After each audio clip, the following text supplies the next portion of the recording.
कुछ सालों पहले टोल टैक्स के नाम से ही गाड़ी चलाने वालों को बड़ी झुंझलाहट आती थी, क्योंकि उन्हें टोल प्लाजा पर लंबी लंबी लाइनें लगाकर टोल कटवाना पड़ता था। फिर उसके बाद आया फास्टैग, जिसमें लंबी लंबी लाइन से छुटकारा मिला और पेमेंट करने के लिए उन्हें टोल गेट पर कुछ मिनट के लिए रुकना पड़ता है। लेकिन अब आपको इससे भी छुटकारा मिलने वाला है, यानी कि अब टोल टैक्स की पेमेंट के लिए आपको किसी टोल गेट पर रुकना नहीं पड़ेगा, क्योंकि अब आ गया है नया सैटेलाइट बेस्ड सिस्टम। केंद्र सरकार ने जीपीएस आधारित टोल प्रणाली को मंजूरी दे दी है। हालांकि शुरुआत में दोनों ऑप्शन मिलेंगे, जिसमें फास्टैग और सैटेलाइट सिस्टम दोनों होंगे। उसके बाद आपका टोल कटेगा। सड़क परिवहन और राजमार्ग मंत्रालय ने इसे लेकर नेशनल हाईवे फीस नियम 2008 को संशोधित किया है। सरकार की ओर से जारी किए गए नोटिफिकेशन के मुताबिक जल्दी ग्लोबल नेविगेशन सैटेलाइट सिस्टम से टोल की शुरुआत होगी। इसके लिए सरकार ने 4 हाईवे पर ट्रायल भी किया था। इसके बाद सरकार ने ये फैसला किया, अब इसे हाईवे और दूसरी जगहों पर लगाया जाएगा।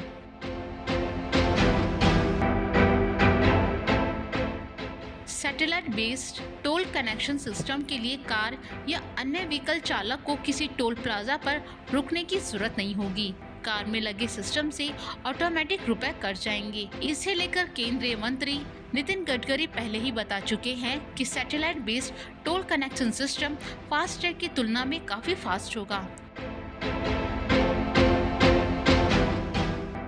नोटिफिकेशन में बताया गया है, अगर कोई कार या अन्य व्हीकल हाईवे, एक्सप्रेसवे, टनल या ब्रिज से ट्रैवल करता है जिस पर टोल टैक्स लागू होता है, उस दौरान 20 किलोमीटर का सफर फ्री रहेगा। इसके बाद जैसे ही 20 किलोमीटर पूरे होंगे, ऑटोमेटिक टोल टैक्स कट जाएगा। इसमें टैक्स वसूल के लिए सबसे पहले वाहनों में जीपीएस लगाया जाएगा। ये बदलाव ग्लोबल नेविगेशन सैटेलाइट सिस्टम यानी जीएनएसएस के इस्तेमाल के लिए किया गया है। इसमें ऑन बोर्ड यूनिट के साथ जीपीएस लगा रहेगा। इसी ओबीयू के मदद से सैटेलाइट कार से तय दूरी को ट्रैक कर लेगा। नए सिस्टम के लिए कार में ओबीयू लगाना होगा। ये ओबीयू कार की हर डिटेल जुटाएगा। जैसे हाईवे पर लगे कैमरे सैटेलाइट से शेयर करेंगे, इसके बाद सैटेलाइट से ही टोल टैक्स कट जाएगा। ये तकनीकी फास्टैग के साथ काम करेगी, यानी आपके पास अगर फास्टैग है तब भी आप इस नई तकनीकी का इस्तेमाल कर सकते हैं। सड़क परिवहन और राजमार्ग मंत्री नितिन गडकरी ने बताया कि उन्होंने नया तरीका निकाला है, जिससे टोल प्लाजा पर गाड़ियों को रुकने की कम जरूरत पड़ेगी। सैटेलाइट बेस्ड टोल सिस्टम आने के बाद कई सवाल ये भी सामने आई हैं कि क्या फास्टैग सिस्टम को खत्म कर दिया जाएगा या फिर दोनों सिस्टम काम करते रहेंगे। फिलहाल फास्टैग सिस्टम को बंद किया जाएगा या नहीं, उसके बारे में कोई डिटेल नहीं आई है।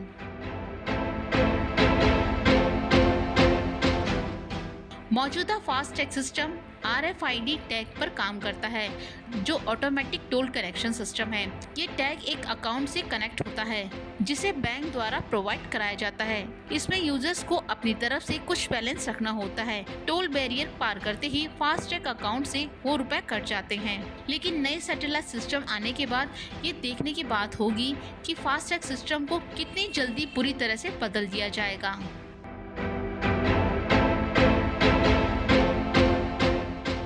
फास्टैग अगर ब्लॉक हो जाता है या फिर काम नहीं करता है तो टोल प्लाजा पर कैश पेमेंट के रूप में डबल टोल टैक्स देना पड़ता है। इसे मिलता जुलता नियम satellite based toll connection system में भी है। इसके लिए अलग से लेन होगी। अगर बिना जीपीएस वाली गाड़ी उसमें आएगी तो उसे दुगना टोल टैक्स वसूला जाएगा। भारत आज अपनी टेक्नोलॉजी को लेकर लगातार बदलाव कर रहा है। अब टोल टैक्स को लेकर satellite based toll connection system लाया जा रहा है। अब यहाँ देखने वाली बात होगी कि जीपीएस आधारित टोल प्रणाली कितनी सफल होती है।